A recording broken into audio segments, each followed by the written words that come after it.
ప్రతిఘటన టీవీకి స్వాగతం. క్షణక్షణం మీకోసం. మీ సేవా ఓనర్ దందా 50,000కు ఇంటి పట్ట, 10 మందిపై కేసు.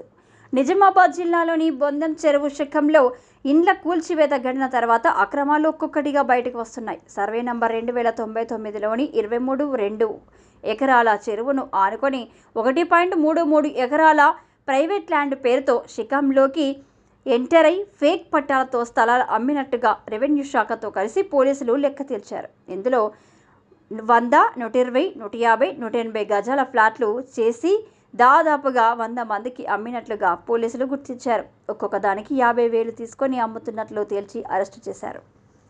ఇప్పటిదాకా సుమారు 500 పట్టాలు తయారు చేసినట్టుగా పోలీసులు అనుమానిస్తున్నారు. ఈ ఘటనకు సంబంధించిన మీ సేవా ఓనర్తో పాటుగా మరో 10 మందిని పోలీసులు అరెస్టు చేశారు. అతడి నుంచి ఆఫీసర్ల పేరుతో తయారు చేసే రబ్బర్ స్టాంపులు, నకిలీ పట్టా పేపర్లను పోలీసులు స్వాధీనం చేసుకున్నారు.